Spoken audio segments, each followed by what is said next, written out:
Yo creo que el ecosistema de startups en Latinoamérica es parecido a los Estados Unidos, finales de los años 70, principios de los años 80, y a ese momento está empezando Apple, Microsoft, uno de los biotechs. En los finales de los años 70 fue una explosión de emprendimiento. Y yo creo que hasta en los primeros de los años 80 todavía se puede decir en Silicon Valley, ¿dónde están los exits? ¿Por qué? Whatever. Pero ya al final, Microsoft Public, Apple Public, y ya hay entonces yo creo que estamos en esa misma etapa. Para Latinoamérica, Mercado Libre es Fairchild Semiconductor, right? Nubank. Yo estoy invirtiendo cuando Steve Jobs está empezando Apple. Eso es como yo veo. Estás escuchando Ángeles de Latam, el podcast en donde René Lomelí, partner en 500, conversa con los ángeles que invierten en startups de la región. En cada episodio aprenderás de la mano de nuestros invitados cuál es su tesis de inversión, cómo es su proceso de toma de decisiones y también buenas prácticas para que nuevos founders y ángeles inversionistas aumenten sus probabilidades de éxito. Gracias por acompañarnos. Comencemos. Bienvenidos y bienvenidas a este nuevo episodio de Ángeles de Latam. El día de hoy tenemos a un gran invitado que me emociona muchísimo tener aquí, Iván Montoya. Iván es colombiano que lleva viviendo en Estados Unidos desde que tiene 1 año de edad. Comenzó a invertir en el 2019 como ángel inversionista en compañías en Latinoamérica y hoy es managing partner de su propio fondo, Numundo. Su portafolio incluye compañías como Pickup, Jeeps, Foodology, One Car Now, Yomi, 99 Minutos, Ruedata, Cashin y más de 40 inversiones. Iván, mil gracias por acompañarnos. ¿Cómo estás? Muy bien, mucho gusto, René. ¿Cómo estás? También muy bien, gracias. La verdad es que muy emocionado de que nos acompañes.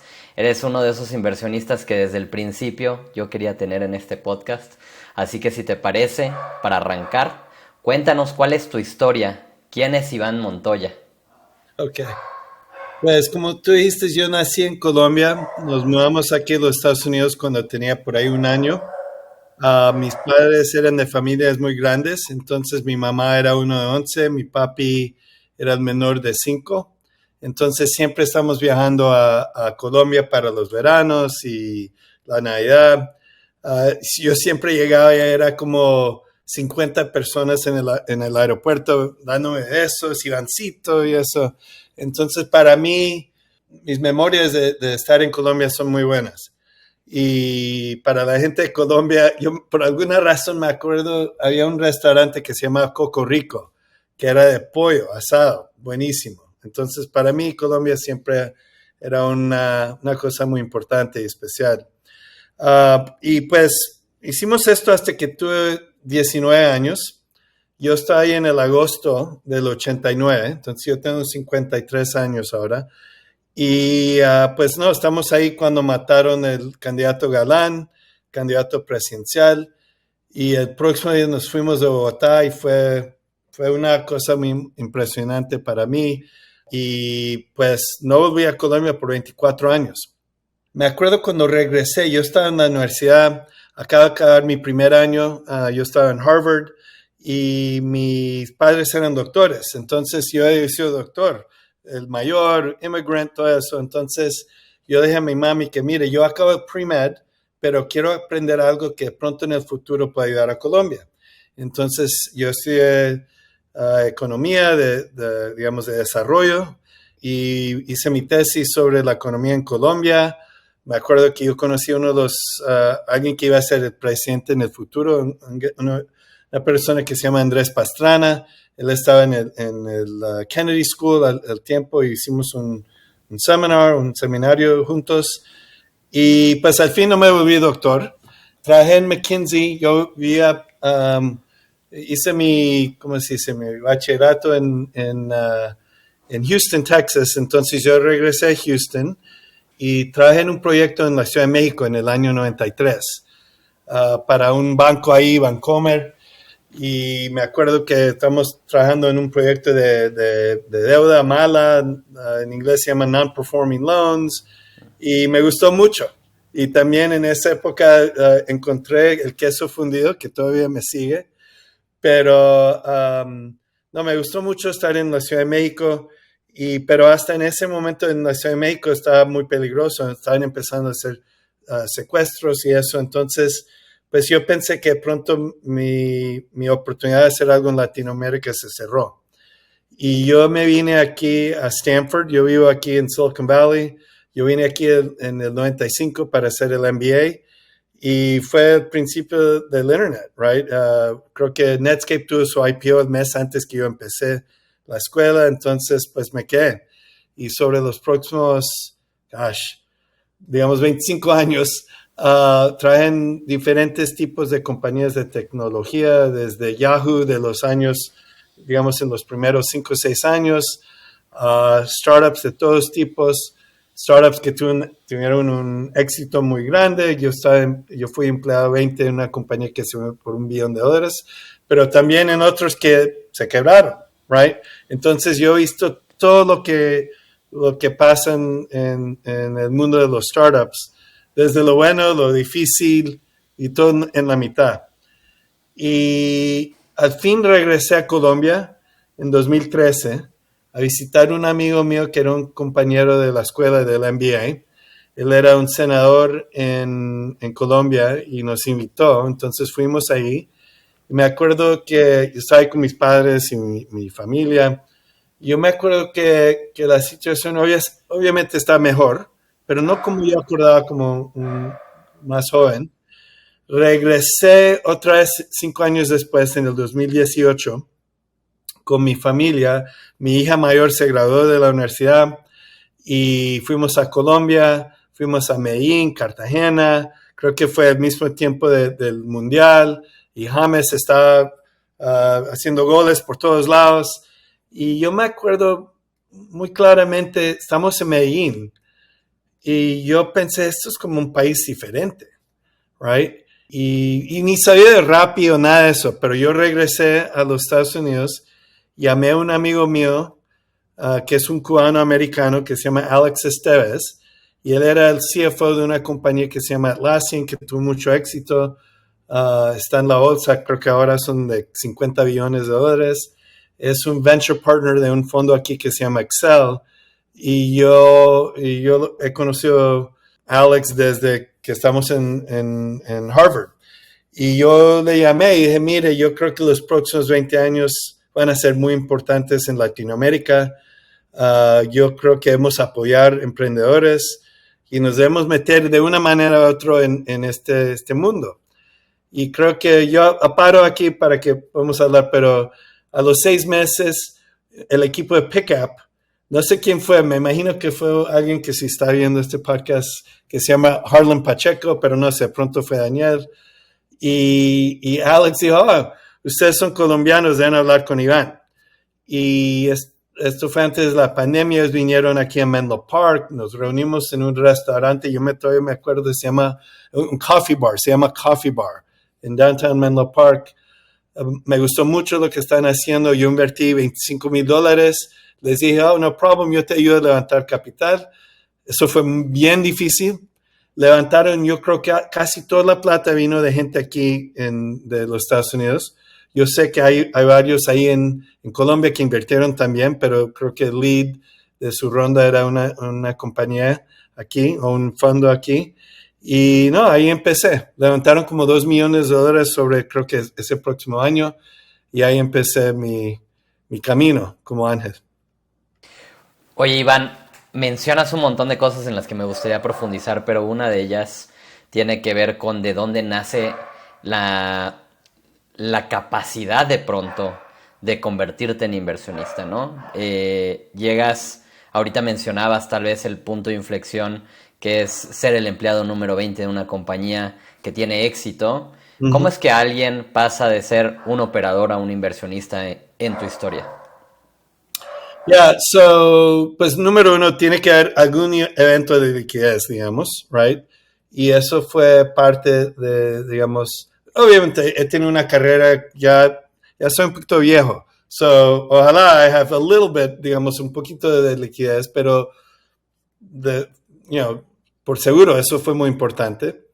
La otra parte es que yo he estado aquí en este ecosistema por mucho tiempo. Mi esposa trabajó por eBay en los años primero, después trabajó por una compañía que se llama Coursera. Ellos tuvieron un IPO, entonces uno está, digamos, de todos lados. Estoy aprendiendo y soy parte de este ambiente de Silicon Valley.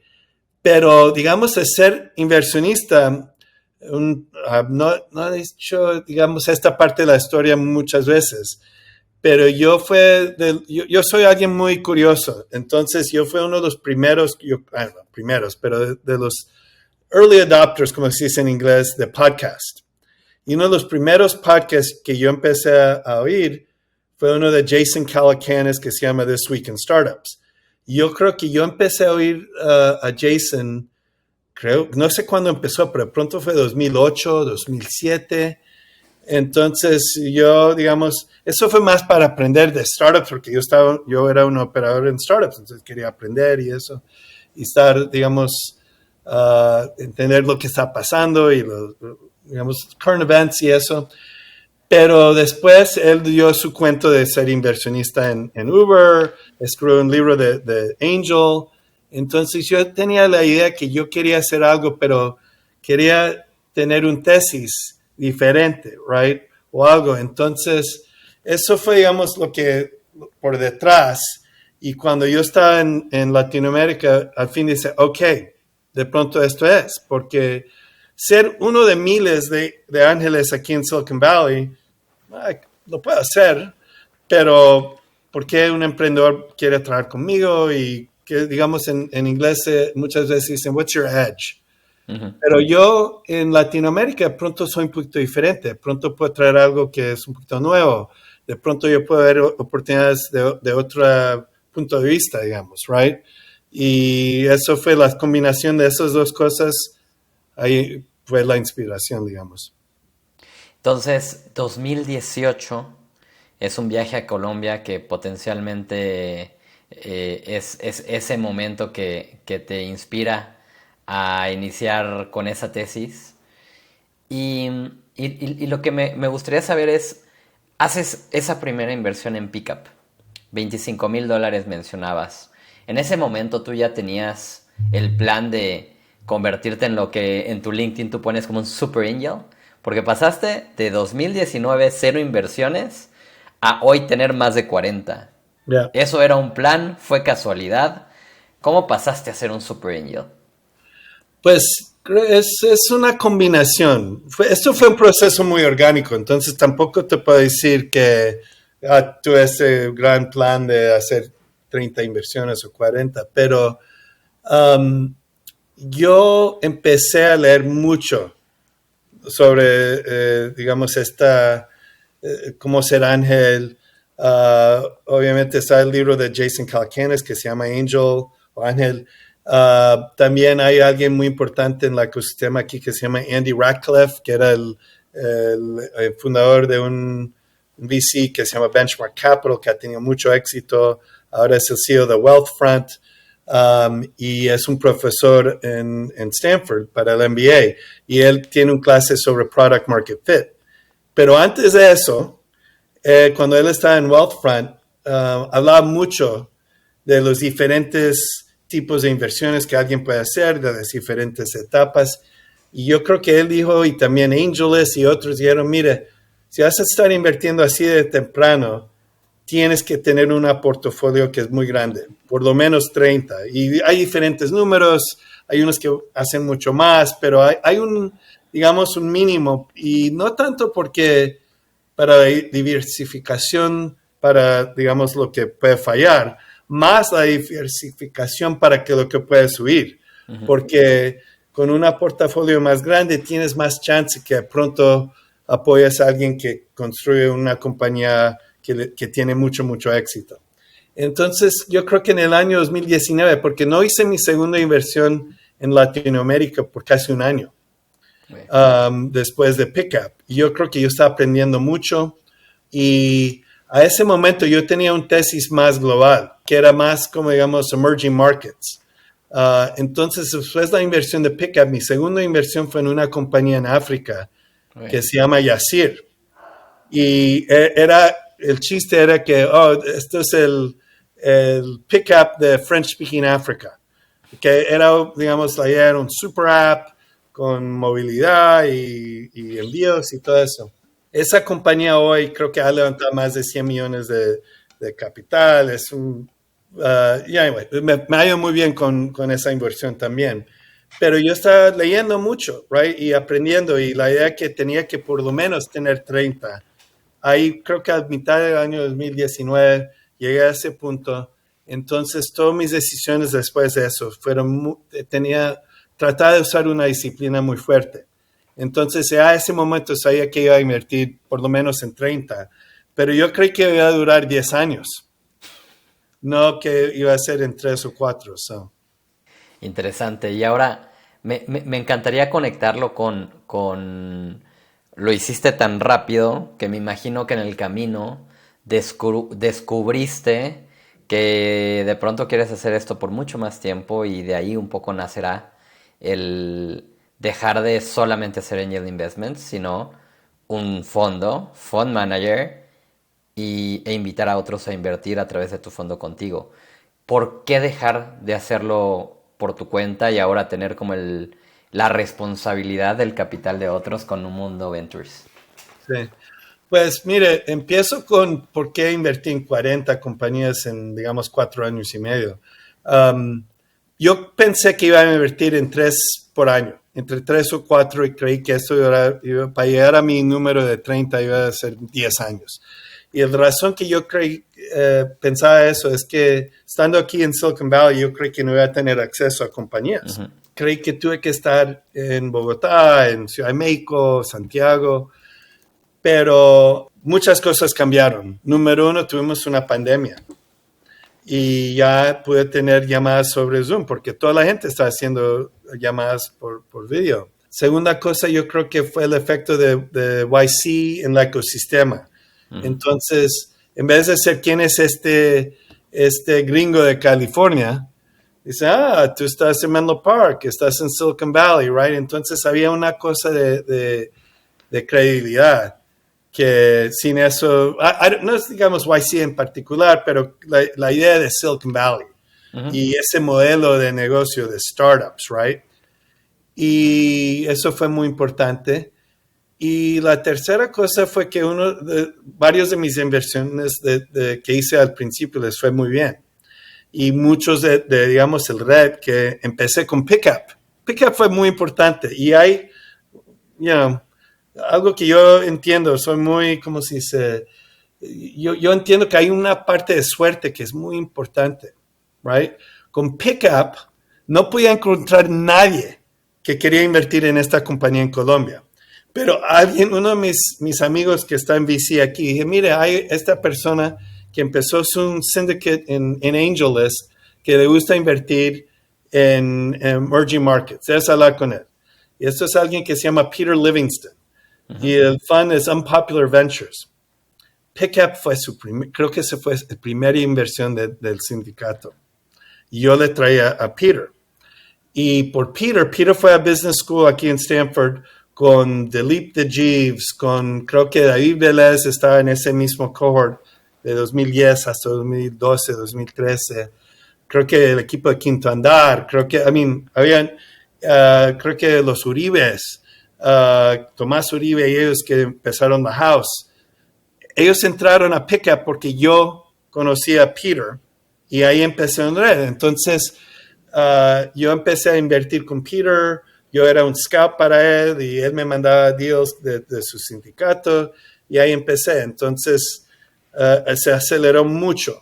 Entonces, mi segunda inversión fue Belvo, un equipo de Barcelona que están tratando de hacer una cosa de open banking en Latinoamérica. Después, el segundo fue una compañía de 500 Startups, 99 minutos, en marzo de 2020. Después, uno en Guadalajara que se llama Bill Pocket. Después uno en Colombia que se llama Foodology en julio de ese año y después Jeeves en agosto de ese año. Entonces había una tracción muy fuerte y pues decidí enfocarme en esto full time en el 21 y pues ahí sí, right? Pero llegas a un punto donde, número uno, yo tengo liquidez, pero tampoco tengo una liquidez tan gigante. Entonces mi esposa dice, mire, lo digo en una palabra que aprendí en mi viaje a Oaxaca, mire, güey, necesitamos no gastar nuestro dinero más, tienes que ver si alguien más te puede ayudar o whatever. Pero la otra cosa es que yo creo que yo empecé a ver y me dieron, ¿cómo se dice? Aprendí esta palabra esta mañana, pero feedback, no sé cómo se dice feedback en español, pero los emprendedores me estaban hablando que mi manera de trabajar con los emprendedores era diferente, la gente que yo apoyaba no era siempre el mismo perfil, y creí que pronto hay una oportunidad a construir algo más grande, y además de eso yo creía que, digamos, deben ver 100 Iván Montoyas en Latinoamérica para apoyar el nivel de oportunidad que yo creo que hay, especialmente en las etapas tempranas de pre-seed y seed.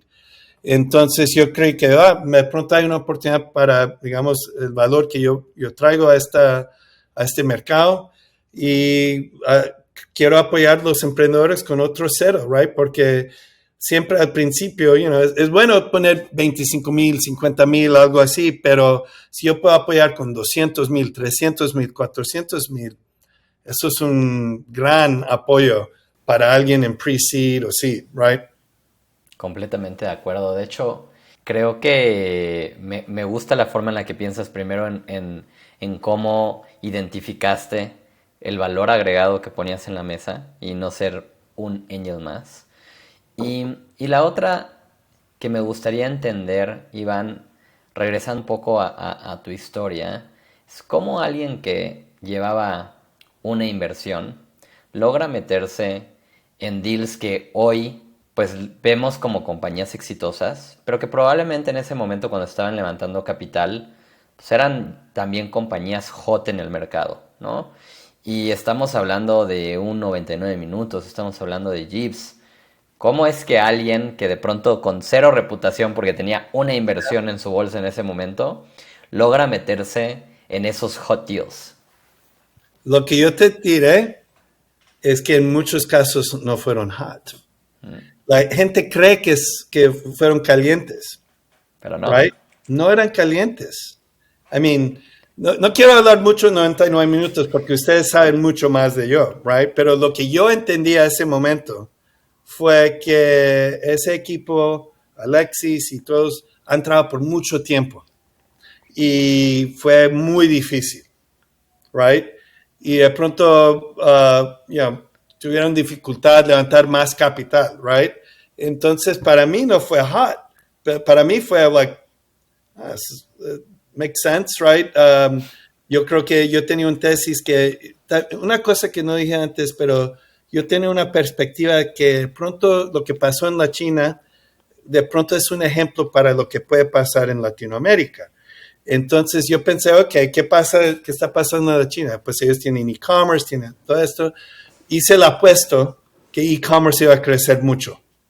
Y si e-commerce va a crecer mucho, necesitan envíos y eso, right? Esto fue antes de la pandemia, pero 99 minutos fue hot en un mes, right? O en 2 meses, o en 6 meses de eso, pero antes no fue hot. La evaluación, por ejemplo, de Jeeves, era 10 million post-money. Yo creo que, y la razón que tuve la conexión, esto fue el red. Peter Livingston, Unpopular Answer, fue al MBA con Dilip. Eso fue porque tenía acceso, right? No era porque yo era alguien trabajando con Peter, right? Pero Peter también fue inversionista en Belvo. El equipo de Belvo usó el MVP de Jeeves. Entonces, ya sabemos de Jeeves antes de que había la oportunidad. Entonces, es una cosa muy complicada. Cuando lanzó Foodology, tampoco, maybe they were hottish, pero también fue una evaluación de 10 millones y ya tenían, yo me acuerdo el número, 60,000 órdenes. Think about that. 60,000, tenían traction, tenían todo, 10 millones, right? I don't know. Eso no es un precio super high, right? Ahora anyway, esto es otra conversación. Entonces, en muchos casos, esto es un myth que estaban hot. Me encanta. Gracias por traer honestidad a la conversación. Ahorita mencionabas la importancia también de tener un poco de suerte, pero al mismo tiempo escucho tu historia y también viene conectado con estar cerca de las personas correctas, de tener un network que te dé acceso a esos deals, y me hace también pensar en la creación de tu reputación y de tu marca personal dentro de la industria. Entonces, estuviste mucho tiempo desconectado de la TAM, lo mencionabas en la parte inicial de la conversación.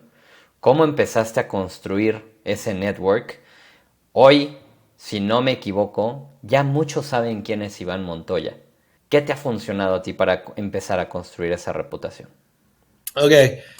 Cuando yo hice la decisión que esto es lo que yo quiero hacer para, digamos, mi último capítulo profesional, que lo decía en el 2021, creo.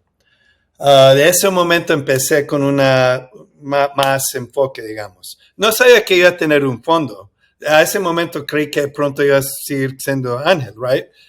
Hasta que mi esposa dijo que no más. Pero entonces hay una expresión en inglés que se llama, digamos, jugar el juego largo, right? Play the long game. Entonces yo decía, mire, en el corto plazo yo no conozco nadie. Pero yo creo que sobre 20 años puedo conocer mucha gente. Entonces yo invertí en un fondo, fue un LP de los principios en Latitude, ellos tenían un rolling fund. Yo empecé a oír podcasts en español, en inglés, pero cualquier podcast que tuve que ver con Latinoamérica, hasta episodios, solo uno episodio. Yo oí un episodio con FJ Labs, con Fabrice Grinda, donde entrevistaron a Brian Reckworth. I'm like, who's this Brian guy? Tenía un podcast de Latitude que ya tenía como 10 o 15. Yo oí en una viaje como 6 horas de Brian. Después yo fui, porque yo creo que iba a lanzar su libro, yo fui a Angeles, vi que tuvieron un fondo, invertí ahí, Brian me llamó, que hey, ¿quién eres? Y tú eres el único que no conozco en el cap table. Pero con eso empecé a conocer ese equipo, empecé a ser mentor con ellos. Yo empecé a ir a todos los ¿cómo se dice? Los demo days. Yo me acuerdo yendo a uno de 500 Startups, me acuerdo que Juan Pablo de Picker, yo le mandé un mensaje, hey, quiero hablar, right? Me involucré, yo después de eso creo que cada YC, Demo Day, yo atendí. Llegué a un punto donde los emprendedores que empezaron después de la pandemia empezó a mejorar. Empecé a visitarlos donde estaban. Si ellos tenían un Airbnb en Pacifica, yo me manejaba a verlos. Me acuerdo hay un equipo en uno de los últimos que era un equipo muy joven y yo me fui a San Francisco a reunirme con él o los invitaba a mi casa, right? Pero empecé, digamos, little by little. Y lo que es chistoso es que mucha gente me conoce ahora por el LinkedIn. Eso lo empecé hace un año. Tampoco lo hice por 4 años. Antes era more, digamos, bottoms up el esfuerzo, pero ya empecé a viajar otra vez. Entonces yo me acuerdo que yo me reuní con Cristóbal Perdomo y Luis Garza de Wolof hace un año en LAVCA. Y decía, posté un selfie con los dos. Y después, de pronto, porque había mucha gente con quien yo he trabajado por muchos años y al fin lo estoy conociendo en persona, hice más selfies. Y eso fue mi cosa. Entonces empecé a hacer selfies con emprendedores, otra gente en el ecosistema, y eso me ayuda mucho, right? Porque yo creo que, digamos, hay muchas cosas para ser buen inversionista de esta etapa, pero una cosa muy importante es cómo vas a tener el deal flow. Y para mí, yo no soy 500 Startups, yo no soy whatever, yo no tengo un acelerador. Entonces, para mí, eran 2 cosas. Número 1, mi reputación con emprendedores. porque yo creo que eso es lo más importante para alguien en esta etapa. Y lo que yo hago, y lo que yo llamo mi WhatsApp, mi canal de WhatsApp, es mi más importante. Entonces, eso es súper importante. Y la otra cosa es demostrar y crear una red muy grande. Entonces, si tú ves mi LinkedIn, todo es, conozco emprendedores, conozco otros inversionistas, conozco otros operadores. Por ejemplo, aquí en Stanford, uno de los profesores de Stanford es alguien que se llama Nelson Cohn, es venezolano. Él hace un clase sobre PropTech y Construction Tech. Yo estaba en Monterrey la semana pasada, 2 semanas, y me reuní con un emprendedor que Nelson es su advisor, right? Entonces, uno construye este network y esto lo pongo en LinkedIn y pues me ayuda con toda la gente con quien yo quiero trabajar, sean emprendedores o sean otros inversionistas, right?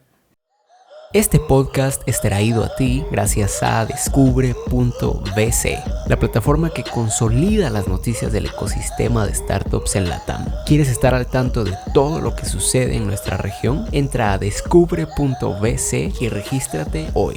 Continuamos. Estoy de acuerdo. De hecho, me encanta cómo lo haces y quería que platicáramos de esto porque mencionas los 2 puntos que me parecen muy importantes. El primero, la reputación en nuestra industria es sumamente importante y lo que habla nuestro trabajo con founders y con el LPs y con partners y demás es nuestra carta de presentación número 1. Pero el segundo que me encanta cómo tú lo abordas es esa visibilidad que definitivamente tiene que ver con construir esa maquinita que te permite también ver deal flow, que la gente sepa quién eres, que la gente sepa cómo llegar a ti. Y cuando nos invitaste a tu casa hace unos meses en California, nos llevaste a este cuarto en donde había una foto de tu gato. Y quería que nos cuentes un poco de esa historia, porque me encanta esa historia de cómo se relaciona con tu construcción de marca personal. Ya, ustedes son, en este podcast tienen todos los secretos que no he dicho a mucha gente. No, pero hace, no sé, 10 años, algo así, cuando Instagram estaba empezando, o por lo menos yo entendí qué está pasando con Instagram. Yo tengo 4 niños y hace un momento mi hija Isabela creo que tenía 12 años y estaba en lo que dicen aquí en los Estados Unidos, middle school. Y eso, están empezando a usar Instagram y estaba leyendo y vi que los gatos son muy populares en Instagram. Y yo tengo 2 gatos, siempre hemos tenido 2 gatos y hay uno que a mí me gusta mucho, mi gato Coco, que ya tiene casi 10, 11 años, pero tiene unos ojos amarillos y es, anyway, en inglés yo soy un hombre de gatos, un catman. Y le estaba hablando con Isabela, hey, ¿crees que puedo empezar una cuenta para Coco y llegar a 1,000 seguidores sin usar plata o nada? Ya, no way, no lo puedes hacer. Y pues yo le dije, mire, si yo gano, hice una apuesta, si yo gano, tú tienes que correr esta colina aquí en Stanford que se llama The Dish, que es muy difícil y whatever. Y, no, pues de pronto sí puedes llegar a 1,000. Y entonces sí, seguimos levantando el número hasta que llegamos a 10,000. Y no way, papi, que puedes llegar a 10,000. Y tenía que ser, eso fue finales de marzo, lo tenía que ser antes de aquí hay un, ¿cómo se dice? Un holiday, que creo que se llama Memorial Day.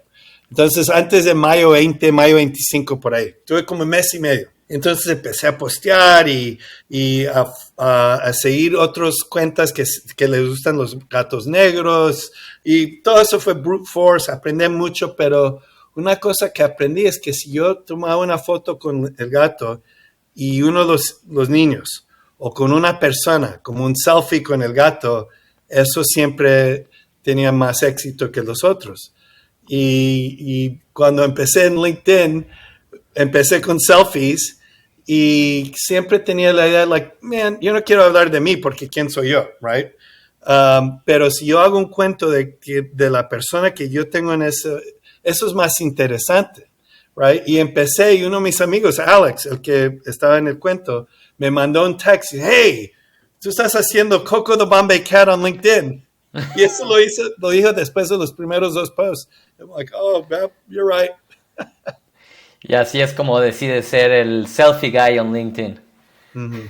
Me encanta la historia, gracias por compartirla, porque se me quedó grabada desde aquella vez que nos la contaste. Sí. Iván, tienes un proceso de evaluación muy, muy particular. Te gusta trabajar primero con los founders antes de comprometer capital. Cuéntanos un poquito de eso. Creo que la generación de Deal Flow nos queda muy clara. Conoces a founders, en alguna ocasión me dijiste que platicabas con más de 300 founders por año. ¿Cómo logras empezar a trabajar con ellos y de dónde nace la convicción para hacer un compromiso de capital? So 2 cosas. Número 1, mire, y yo dije esto en otro podcast, entonces tengo que tener cuidado cómo lo digo. Pero, mire, ser emprendedor es muy difícil. Yo creo que muchas veces en esta industria hacemos algo, no sé si es malo, pero no hablamos de cómo difícil es ser emprendedor, right? Lo que se habla es de los que han tenido, y algo así, éxito, right? Y entonces mucha gente empezó a emprender.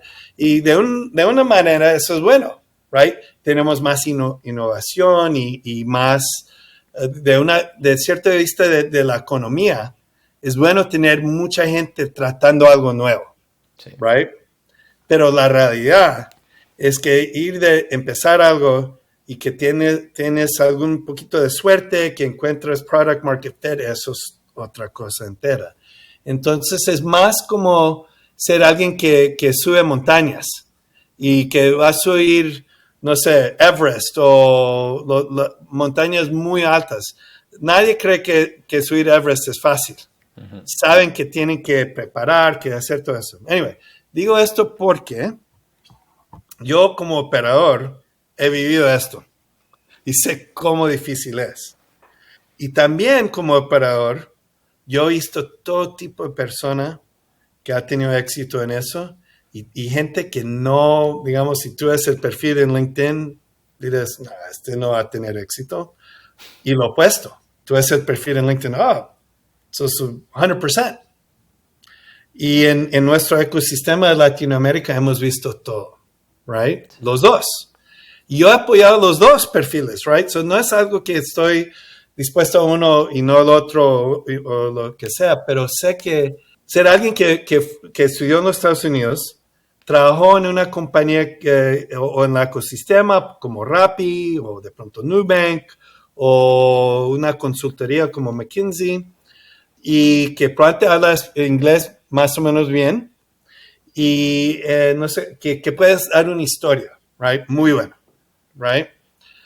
Hay ejemplos de eso donde han tenido mucho éxito y también muchos ejemplos donde llegas a un negocio, se vuelve hot, la evaluación es súper alto y al fin y al cabo, buena idea en papel, pero la realidad era algo muy diferente. O de pronto es alguien que funciona muy bien en un ambiente, pero en el ambiente de entrepreneurship, como se dice, de pronto no es súper fit. Entonces, yo te diré que más o menos me ha ido bien. We'll see, right? Uno nunca sabe hasta que hay un exit y todavía estamos en la mitad del juego. Pero tuvimos una, ¿cómo se dice? Una burbuja, right? Entonces, por muchos años, habían equipos que probablemente en este ambiente no llegan a levantar su Series A. Definitivamente no llegan a su Series B. Pero no vimos eso por 2 o 3 años. Pero yo he vivido por el dot-com bubble y burst, por el Great Financial Crisis, right? Y yo sé que había algo artificial en el ambiente. Entonces, ya cuando yo tenía la reputación, tenía el red, yo estuve en una posición donde yo puedo hablar con un emprendedor y le digo, mire, yo me reúno con bastante gente. Si alguien tiene unas métricas que son impresionantes o están haciendo algo muy interesante, yo les digo, mire, me gusta mucho, right? Si estás dispuesto a hablar conmigo un poquito más, me gustaría ayudarte. Yo te puedo ayudar en el pitch deck, pero quiero entender un poquito más. Y, digamos, al principio no hubiese podido hacer eso, right? Pero ya después de 2, 3, 4 años de tener la experiencia y ellos pueden hablar con emprendedores con quien yo he trabajado, más, digamos, no he tenido nadie que me haya dicho que no, right? Y yo siempre soy pues, sí, en el futuro, pero hasta ese punto siempre yo era ¿cómo se dice? Un inversionista muy pequeñito en el cap table, right? Entonces nunca era algo de plata conmigo. Era, ¿crees que te puedo ayudar o no? Y si sí, pues quiero aprender más. Y ahí empezó, right? Te doy un ejemplo de Cashin. Es una compañía en Perú. El emprendedor es Christoph. Yo me conocí con él creo que en enero del 20. Yo vi una compañía en Y Combinator que era apareció en África. Creo que Daniel de Pickup o alguien, porque él antes trabajó en Pickup, antes de la pandemia, me hizo la conexión. Y yo trato, cada vez que yo me reúno con alguien, que en los primeros 30 minutos yo les quiero dar alguna cosa de pensar o algo que ellos dicen, man, quiero hablar con Iván un poquito más, right? Uh-huh. Y yo creo que en esa reunión yo leí un ejemplo de, tú conoces esta compañía. Como inversionista me gusta mucho en B2B entender un case study, right? O whatever. Era una discusión, yo siempre me entro en una discusión de brainstorming. Y él me mandó un updated pitch. Yo dije, mire, si me mandas el updated pitch deck, yo te doy más feedback. Él me lo mandó como a la hora. Y yo le mandé más feedback. Y ese fin de semana hizo una iteration del pitch deck. Y al fin yo dije, mire, I love what you're doing. Te puedo hacer unas instrucciones. Vamos a otros nombres que de pronto has hablado con, pero le di una instrucción a Peter de Unpopular Ventures y le mandé a alguien que se llama Ali Jamal, uh-huh, que también invertí con Ali. Ali también lo conocían, pero llegó a un punto donde después de yo invertí $20,000, digamos un mes después que yo invertí, los otros pusieron $400,000 o algo así, right? Y de ese momento yo fui el mejor amigo de Christoph. Y Christoph seguimos hablando, le di feedback cuando él se reunía con otros inversionistas. Al fin entró en Y Combinator. Should you go? Should you not go? Right? Pero así empieza la relación. Y después, no quiero poner palabras en Christoph, pero yo creo que él habló con su otro inversionista que fue Nutopia. Y dijo, mire, Diego, tú tienes que conocer a Iván. Es uno de los más pequeños en el cap table, pero me da más ayuda, right? Y así se vuelve la reputación y a mí me gusta mucho. Para mí no es trabajo, es como puedo ayudar, right? Oye, Iván, y entonces requieres en tu proceso varias interacciones con el founder. Ahorita platicaba de esta dinámica con Christoph durante el fin de semana. Requieres varias interacciones con el founder, trabajar con el founder para generar esa convicción. Generalmente, ¿cuánto tiempo te demoras en tomar una decisión de inversión y cuántas sesiones de trabajo con el founder? Depende mucho, depende un poquito. Ahora como tengo un fondo y estamos en la mitad de levantando capital, es un poquito raro porque empiezo y paro, right? Dependen los closes, pero te doy el ejemplo antes, digamos, de estar en este proceso. Puede ser un proceso. Otra cosa que aprendió mucho, yo no invierto en FOMO. Eso es algo que aprendió mucho. Entonces, yo le digo desde el principio, si tú necesitas plata mañana, no te quiero gastar el tiempo porque no te lo voy a mandar mañana, right? Si estás disponible o dispuesto a hablar conmigo tenemos unas sesiones así, yo te ayudo y yo te whatever, te doy todo lo que yo sé como inversionista y contratar con otros emprendedores, te lo doy gratis. Pero yo quiero entender y aprender más para que yo te pueda apoyar mejor, right? Y últimamente decir si es un fit para invertir o no. Entonces, yo empecé este proceso hace como 2 años. Y, por ejemplo, yo invertí en una compañía en Chile este marzo que se llama NIT Pagos. Y yo me reuní con Nico en febrero. Y trabajamos, no era, digamos, todos los días o nada así, pero porque él está muy ocupado. Pero, digamos, por ahí una vez a la semana, por 3, 4 semanas, y llegamos a un punto de convicción. Yo trabajé con él después, pero un poquito durante esto. Trabajamos en un investment memo juntos. Porque yo dije, mire, yo voy a invertir 150,000, 200,000, lo que sea, pero eventualmente tú quieres levantar 2 millones. Cada inversionista después de mí va a tener que pasar por un IC, por un comité. Trabajamos esto juntos. Y yo te doy, por lo menos como yo inversionista, yo como evalúo todas las cosas, de la evaluación, del traction, del competitors, y eso fue, puedes hablar con Nico, pero fue un proceso, yo encuentro que eso es un proceso muy bueno para el emprendedor que quiere hacer eso, y yo también obviamente aprendo mucho más del negocio. Y yo estoy en una posición ahora, cuando yo hago una introducción, boom, boom, boom, yo les doy la información que yo sé para ese inversionista le va a hacer, le va a valer. Pero varía, entonces en el caso de Nico fue como un mes, 3, 4 semanas. Otro emprendedor, Juan Carnal, Mairón, otra situación entera. Eso trabajamos por 3 meses. Cada viernes por 3 meses. Y al final de eso, I'm like, man, él tenía 20 años. Yo todavía no le he dicho, pues ojalá la mamá de Mairón no oiga este podcast, porque ella no sabe que él no está en la universidad. Él ni acá estaba empezando, era online porque empezó durante la pandemia, pero yo no creo que haya muy pocos que se reunían con Mairón, pero yo sí, porque yo después de la primera reunión, el pensamiento que yo tuve y que ahora he hablado con más inversionistas que han invertido en gente muy joven, siempre dicen lo mismo, sea Mairón, el emprendedor de Figma, también tuvo como 20 años o algo y ahora vendió su compañía por 5 millones o whatever. He oído lo mismo de Poncho de Nowports y todos dicen, esa persona no puede tener 20 años. No puede tener. Es como alguien de 30, 40 años. Y eso fue la impresión inmediata que yo tuve con Mairón.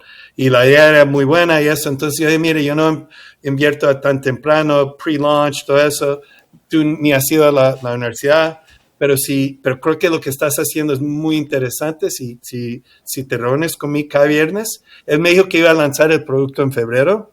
Entonces yo dije, esto fue en diciembre, finales de diciembre. Yo dije, entre la Navidad y el Año Nuevo, me acuerdo muy claramente de esa reunión. Y le dije, si tú te reúnes conmigo cada viernes y al principio de marzo, let's see where we are. Y lo hizo. Cada viernes fue una experiencia donde yo estaba, no sé cómo decirlo en español, pero en inglés, digo, I was blown away. Uh-huh. Y llegamos a marzo y me tengo que apoyar a este emprendedor. Obvio. Have to. Sí. Y anyway, la ha ido muy bien. So, yo hablé con una una inversionista de NFX que se llama Ana Piñol. Ajá. Y Ana me dijo, man, qué buena, de buenas que Mairón te encontró. Y yo le digo, no, de buenas que yo tomé la reunión con Mairón. Right? Y yo creo que eso es parte de, digamos, mi marca personal, pero también es muy, ¿cómo se dice? Es real, right? Yo siempre entro en una reunión con un emprendedor y yo siempre tengo, de pronto, esto va a ser la reunión que me va a cambiar mi vida. No que yo vaya a cambiar la vida de la otra persona, o que yo vaya a afectar o whatever. Es que voy a ser el que tiene la suerte de encontrar el que sea, right? El próximo Mark Zuckerberg, el próximo emprendedor muy exitoso. Y si yo lo puedo encontrar un poquito antes de los demás, then good things will happen, right? Me encanta lo que dices. O sea, de entrada, escucho que te gustan los underdogs. Creo que eso es algo que en Latinoamérica está muy bueno tener quien soporte a esos underdogs. Y la otra cosa que escucho que me encanta es esa filosofía que combina muy bien con un poco el propósito de este podcast, donde siempre he pensado que la palabra inversionista o ser inversionista la sobreglorificamos en Latinoamérica. Y esa reflexión que acabas de decir creo que combina muy bien con lo opuesto de decir el privilegio de ser inversionista tiene que ver con yo poder ser parte de una pequeña parte de la historia de este emprendedor o incluso, como lo decías, ¿no? Tal vez esta llamada, tal vez esta reunión, tal vez esta inversión cambia mi vida. Me encanta esa perspectiva, Iván. Gracias por compartirla. Cuéntanos de forma resumida, ¿cuál es tu tesis de inversión? Sí, pues te lo digo más como, digamos, un emerging manager, right? Pero también lo digo, digamos, en palabras más, digamos, como si hablara con mi tía, Lilia, right? Pero más como fondo, yo me enfoco en 3 áreas donde yo he gastado 4 años invirtiendo. Entonces yo me enfoco en fintech, PropTech y digamos supply chain y yo busco a compañías que creo que pueden tener la habilidad de ser rentable muy rápido y al mismo tiempo crecer muy rápido. Y los emprendedores que están abiertos a que yo les apoyo en una manera de hands-on, digamos hands-on muy involucrada, antes de invertir. Digamos, después de eso, depende mucho en el emprendedor y eso, pero que están abiertos a un proceso así. Y yo creo que la parte de la tesis que es de pronto un poquito diferente es el enfoque que yo tengo en rentabilidad. Porque yo creo que en Latinoamérica hay muchos negocios donde si llegan a tener product market fit, no hay razón que tiene que quemar $100 millones antes que yo no soy un inversionista en una compañía de cohetes. Esos deben existir, pero no soy yo, right? Yo sé lo que a mí me gusta es trabajar con emprendedores que pueden llegar a cash flow positive muy rápido. Y la razón es porque lo he visto. Y la razón es porque es mejor para el emprendedor. Obviamente hay casos donde se necesita más capital, right? Pero te doy el ejemplo que acaba de pasar, ¿ok? Hace 2 semanas había una IPO, 3 semanas, una IPO de una compañía, esto fue en septiembre de 2023, para que depende de cuándo va a estar este podcast, lo estás oyendo, que se llama Klaviyo. Klaviyo es un software para los negocios en Shopify para optimizar la comunicación, los emails y todo eso. Y lo que yo entiendo de la historia de Klaviyo es que Klaviyo tuvo dificultad levantando capital. Surprise, surprise. Tuvieron que bootstrapear, tenían inversionistas no tradicional. Y por eso tuvieron que ganar plata, porque no tenían opciones para quemar en marketing o alguna cosa de producto. A un punto empezó a crecer y tenían el product market fit. Ahí empezaron a levantar. Y ahí entró Excel en el Growth Run y todo eso. Cuando tuvieron el IPO, yo creo que habían 2 fundadores y creo que uno todavía era dueño de casi 40% de la compañía. Es billonario hoy. Uf. En vez de el modelo típico, yo soy contrarian aquí en Silicon Valley, el modelo típico, levanta, y si tienes el éxito y tienes un IPO, eres dueño de 2%, y si te va bien, y si no te va bien, right? Entonces también mi amigo Alex, que trabajó en Atlassian, era cash flow positive desde el principio, uno de los primeros product-led growth B2B companies, tuvieron su IPO, los 2 fundadores eran dueños del 75% de la compañía. Eso es una compañía que hoy tiene una valoración de $50 billones. So, es posible. Entonces, a mí me gusta apoyar emprendedores que o han bootstrapeado por un rato o tienen esta mente que yo quiero tener la opción de estar default alive en control de mi destino, en vez de decir, hey, tienes 2 meses o si no, we're done. Default Alive. Sí, entonces eso es algo muy importante para mí. Entonces, hay unos negocios donde no soy buen inversionista. Y hay otros donde, hey, eso es mi modelo, te quiero apoyar. Sí, hay negocios que son para nosotros VCs y depende de qué VC. Yeah. Y otros que no, y creo que eso es comprensible. Iván, mencionas un poco de a quién te gusta o qué tipo de compañía y modelo te gusta invertir. Cuéntanos, ticket promedio, región, pues has hablado de una inversión en África, también estás en Silicon Valley, pero si tu foco es hoy únicamente LATAM. Okay. So, sí, me enfoco totalmente en Latinoamérica, Latinoamérica. Entonces, he invertido en Brasil, pero en general yo creo que eso es otro ecosistema. Uh-huh. De pronto en el futuro, cuando tengo otros socios y eso, pero por ahora me enfoco en hispano Latinoamérica, más que todo porque mi red está más fuerte ahí, right? Y mi red de operadores, de inversionistas, de emprendedores. Este año estoy invirtiendo 150,000, pero en el futuro, si tengo mucha convicción, quiero invertir hasta 400,000 en compañías. En general, yo hago el chiste que hay unas excepciones donde yo entro antes que lanzan, pero la mayoría de mis inversiones son como Pre-Seed Plus, una compañía que ya tiene un producto.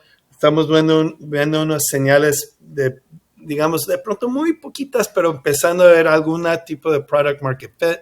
Entonces, que ya tienen algo en el mercado. Buenísimo. Iván, tengo 2 preguntas más para ti, porque igual ya nos estamos acabando el tiempo. Pero la primera, un poco de tu perspectiva de la oportunidad de inversión en Latinoamérica. Te hago a ti esta pregunta porque me llama mucho la atención cómo es que tu timing coincide más o menos en el hype de Latinoamérica cuando estás haciendo tus inversiones como ángel. Y ahora estás con mucha más convicción levantando un fondo para invertir mucho más fuerte en Latinoamérica en el momento en donde el hype terminó y potencialmente muchos, y los números hablan de esto, están invirtiendo menos. ¿Cuál es tu perspectiva y cuál es la oportunidad desde tu punto de vista? Okay, tengo 2 perspectivas. El primero te digo es que yo creo que el ecosistema de startups en Latinoamérica es parecido a los Estados Unidos, digamos en los años 70, finales de los años 70, principios de los años 80.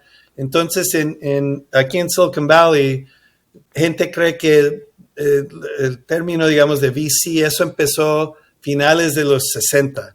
O durante el año de los 60 había una compañía que se llama Fairchild Semiconductor.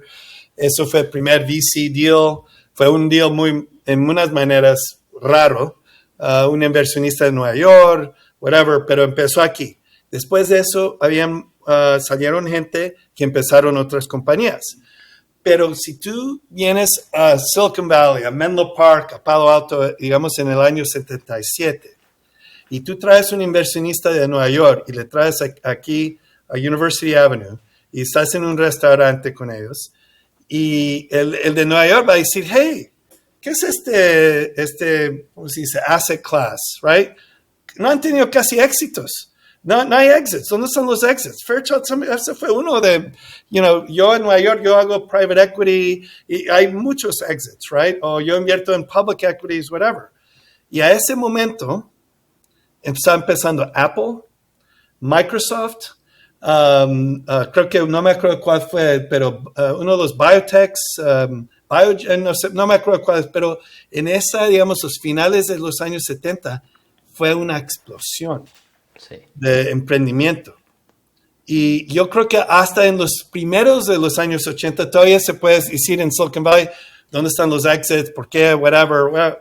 Pero ya al final, Microsoft Public, Apple Public, y ya hay entonces yo creo que estamos en esa misma etapa. Para Latinoamérica, Mercado Libre es Fairchild Semiconductor, right? Nubank, de pronto no sé cuál fue el segundo exit de Silicon Valley, pero Nubank de pronto es el segundo, right? Pero todavía estamos en esa etapa. Entonces, para mí, esto es una madurez, ¿cómo se dice? Maduración del ecosistema. Y no estoy en los años 60 en Silicon Valley. Yo estoy invirtiendo cuando Steve Jobs está invirtiendo, empezando Apple. Eso es como yo veo, right? Y estoy feliz que hay menos gente invirtiendo ahora, right? So eso es, digamos, como yo lo veo. Y la otra cosa te diré es que hay tantas oportunidades, hay tanta fricción en las cosas más importantes de la vida de la gente en Latinoamérica. Sea en el ejemplo de Juan Carnal, hay un conductor de Uber, Cabify o Didi que está ganando $20,000 US, que es un número increíble, right, en México, right, para alguien, y no pueden tener acceso al sistema de crédito porque no tienen un sueldo que cada semana te pagan X. Eso es una locura, right? ¿Y qué es la opción? Ellos pueden ir a un, ¿cómo se dice? Gota a gota, whatever, Loan Shark o lo que sea, o fondear, apoyar a un emprendedor que les va a ayudar con eso, right? O en lo que es comprar una casa, right? Todavía no hay sistema donde tú puedes ver cuáles casas están por venta. O necesito un poquito de dinero. ¿Dónde me van a dar dinero, right? O otro equipo. Ayer tuve 2 equipos aquí.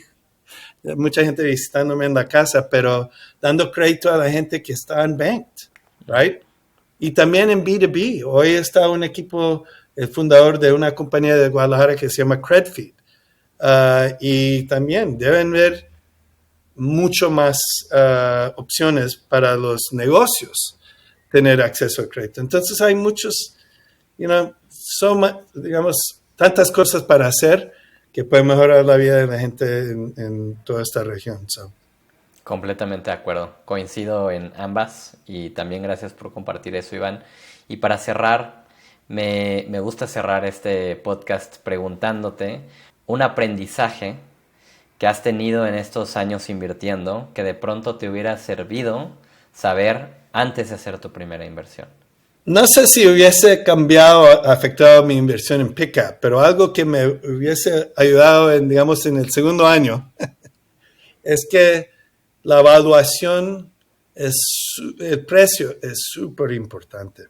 Había un periodo durante la pandemia donde los precios subieron y cada inversión fue, digamos, un precio a perfección.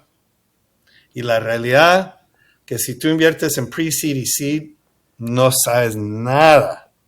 Estás haciendo, es como jugar póker y tú tienes una mano que se parece bien, juegas las manos buenas, pero si tú juegas póker, tú sabes que hasta si tú tienes no sé cómo decirlo en español, pero 2 aces, todavía puedes perder, right?